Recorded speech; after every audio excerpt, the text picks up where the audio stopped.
والصلاة والسلام على نبيه المصطفى ومن اهتدى بهداه. يشت السورة كان لجزء سيمدا سورة زلزلة. سورة زلزلة وتوقف يكيتي في قترى السورة إذا زلزلات، في قترى السورة إذا زلزلت الأرض زلزالها. مرحلة ما نالك الله وكان قيامات تعبيرك للرداء وقورا كان لەگەڵ نەفخی یەکەمە هەڵتەکانی ئەم کەون و بوونەوەرە بەتایبەتیش باسی زەمینی ئێمە دەکا کە بە تەواوەتی دەکەوێتە حەڕەکە و دەکەوێتە جوڵەی گەورە. ئەم سوورەتە بەخۆی 8 ئایەتە، تەرتیبی لە مصحەفە 99ە، تەرتیبی نزولی 93ە، لە دوای سوورەی نیساء دابەزیوە. نزولەکەی مەدەنیە، لە مەدینەیە دابەزیوە. چەند طبیعەتەکەی طبعی سوورەتی مەکی هەیە، لەوانە سەر بە خلافیش هەبێت. هەروەها 36 کەلیمەیە و 156 پیتە لە جوزئی سیەمدایە لە حیزبی شەستەمدایە.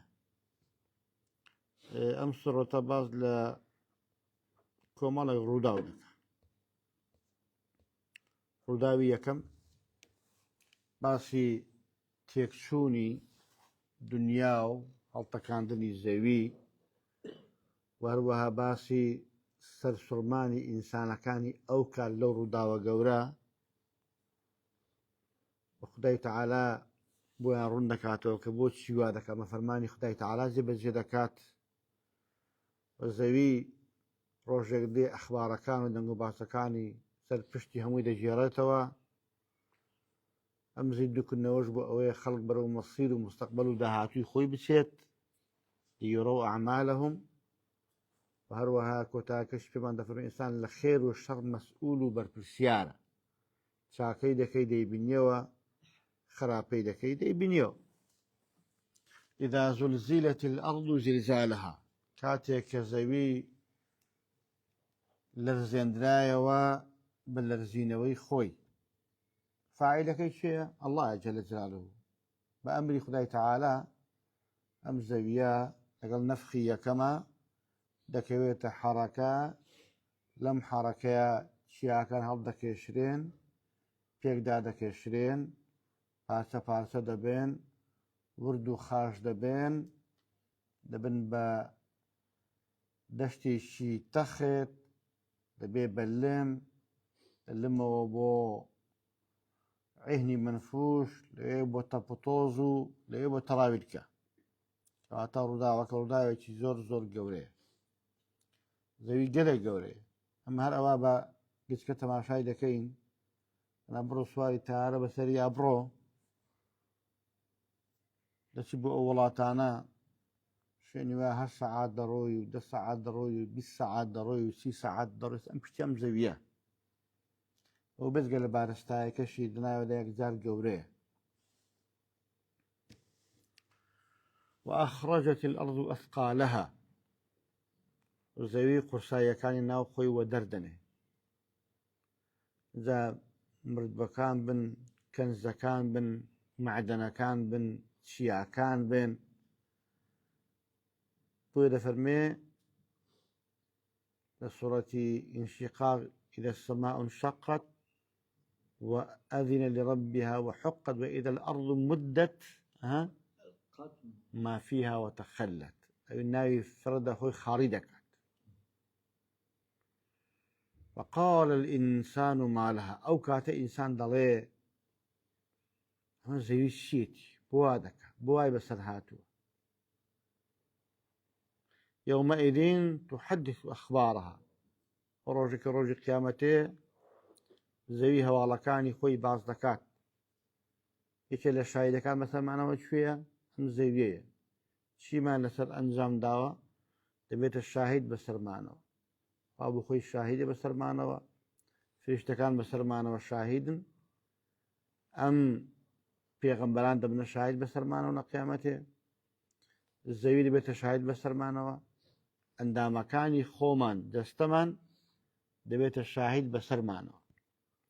حتى خوای تعالی کە باسی فرعون دەکات دەفەرمێتی فما بكت عليهم السماء والأرض وما كانوا منظرين. ئاسمان و زەوی بۆیان نەگریە. کاتە بەفوی مخالفەکەی چییە؟ ئاسمان و زەوی بۆ ئینسانێکی باش دەگریە. واتە ئەم کەون و بوونەوەرگە ئینسانی باش منسەجیم و هاو وەکو بڵێ هاو ئاوازە بە پەرۆشە، چکە لەسەر ئەم زەویە کە چاکەی دەکەی ئەم زەویش پێی خۆش، ئەم ئاسمانەیە کردەوەی باش بەرز دەبێتەوە ئەویش هەر شادومان. مادام فرعون ئاسمان و زەوی بووی نەگریە، کەواتە ئیمانداری باش ئاسمان و زەوی پەرۆشیەتی. بۆچی وا دەکەن؟ بأن ربك أوحى له. زەوی فەرمانی خوا جێبەجێ دەکات. خوا فەرمانی پێکردو، ئەمری پێکردووە کە بەو شێوازە بکات. ئەو ناتوانەوە ئەذن لربها، ئەو ملکەتی پەروەردگاری خۆیەتی لە فەرمانی خوالان دەکات و خۆش هەروە بوو. ثم استوى إلى السماء وهي دخان فقال لها وللأرض ائتيا طوعا أو كرها قالتا أتينا طائعين. فأمري پێکردن ببن بە زەوی ئاسمان، بە ملکەتی هات نەبوون. يومئذ يصدر الناس أشتاتا. ئەم ڕۆژە خەڵک ڕۆژی قیامەتێ لە گۆڕەکانە دەرەچن پۆل پۆل، جەماعەت جەماعەت. بۆچی؟ ليروا أعمالهم، بۆی کردارەکانی خۆیان نیشان بدرێتەوە. چیان کردووە؟ بۆی بە مەسیری کردارەکانی خۆیان بگەن. أيها الإنسان إنك كادح إلى ربك كدحا فملاقي. هەوڕت بۆ هەرچی دابێت پێی دەگەی، ملاقاتی دەکەی. کەواتە هەدەف لە زیندووبوونەوە چییە؟ ئەوەی ئینسان بە جەزای خۆی بگات، بە کردارەکانی خۆت بگەین، چاکەت ئەنجام دابێ پاداشتەکەی وەربگریەوە، خراپەت ئەنجام دامێ لەسەری سزا بدرێ. جا فمن يعمل مثقال ذرة خيرا يره. هەر کەسێ بە گەردیلەی بە ئەندازەی گەردیلەیەک چاکەی کردبێ دەبینێت، دێتەوە سەر ڕێگای. ومن يعمل مثقال ذرة شرا يره. هەر کەسێکیش بە ئەندازەی گەردیلەیەک خراپەی کردبێت دەیبینێتەوە. کەواتە ئینسان بەرپرسیارە سەبارەت بە کار و کردارەکانی خۆی، چاکە بچێنە دێتەوە سەر ڕێگات، خراپە بکە دێتەوە سەر ڕێگات. چاکەکان بەشێکیان لە دنیا وەڵام دەدرێنەوە، دێنەوە سەر ڕێگات، چونکە خوای تەعالی وعدی داوە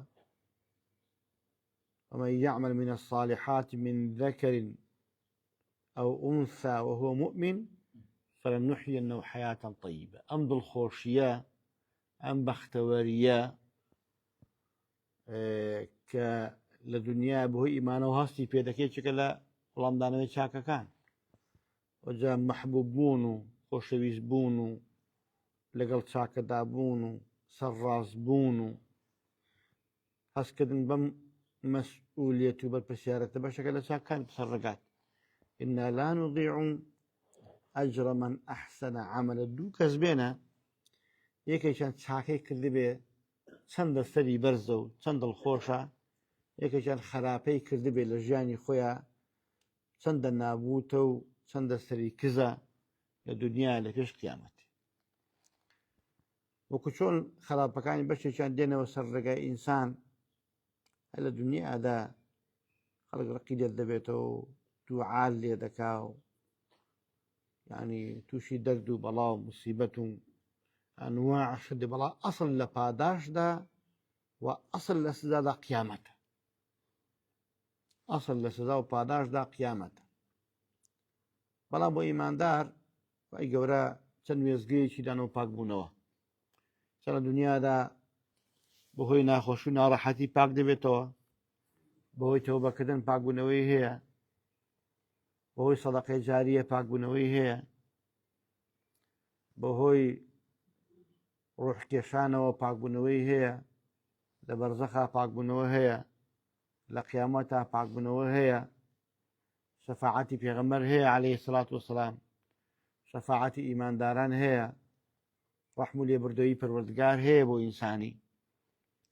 ئەنی چەندین وێزگە هەیە بۆ ئینسان کە دەکرێت ئەم وێزگانە کاریگەریان هەبێت بۆ پاکردنەوەی ئینسانی ئیماندار، کەەوەش نیعمەتی خوای تەعالایە لەگەڵ کەسی ئیماندار. بۆ هەیە ئینسانی وا بەم وێزگانەیە تێپەڕێ نەگاتە سزای جەهەنەم، لە دنیا پاک بێتەوە، یان لە بەرزەخا پاک بێتەوە، یان لە قیامەتا پاک بێتەوە، پێشەوەی بچێتە ناو جەهەنەم.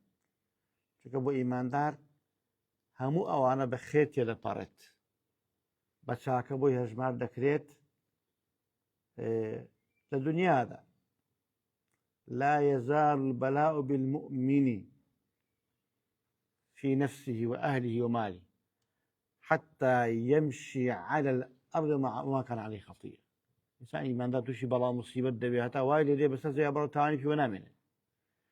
زۆر دەرەوە هەیە خەڵکێک دەبینینە ئینسانی زۆر باش، بەڵام زۆر ناڕەحەت دەبن لە کاتی مردن و پێش مردن چەند ساڵێک و لەسەر جێگای زۆر و دڵنیا بەرەوەی خوا دەوێت پاچی کاتەوە، خوا دەوێت پاچی کاتەوە، یعنی بە پاچی بۆ لای خۆی بگەڕێتەوە.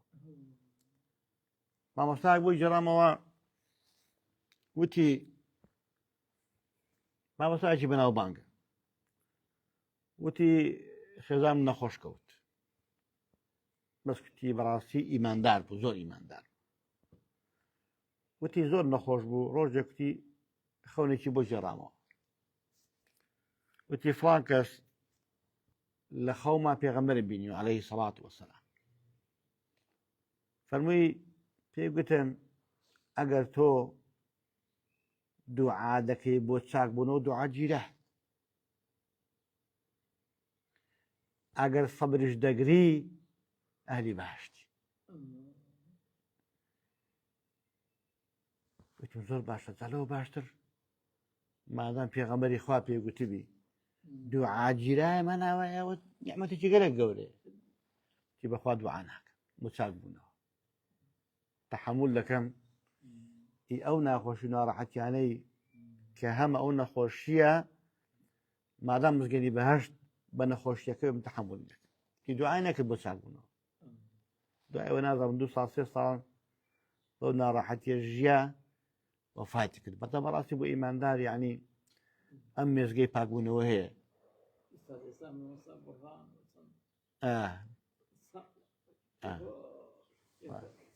دا ئینسان نابێ بەڕاستی ئەو شتانە بە دیوی سەلبی تەماشاکە. ئێمە دینداری بەس لە دیوی خۆشییا دەبین، ئەو کاتێککە دوعاما قبوڵ دەبێت، ئەو کاتێککە دەوڵەمەند دەبین، ئەو کاتێککە لە خۆشی داین، کاکە خۆ بەنداتەر دیوێکی نییە. ئەی دیوەکەی تری نەخۆش دەبی، ناڕەحەت دەبی، لە سزنا دەبی، کوڕە فەقیر دەبی، کوڕە دەربەدەر دەبی، ئەوش دیوەکەی تری بەندایەتیە، لەوانەیە خوا بۆ لێمان خۆش بەڵام دوعا دەکەین. بە شەرت نییە ئەگە دوعاکە وەڵام نەدرایە مانای ئەوەی ئێمە خراپی، مانای ئەوەیە کە ئێمە یعنی لە بەڵام موسیبەتایی گەورەترین موسیبەت موسیبەتی دینە.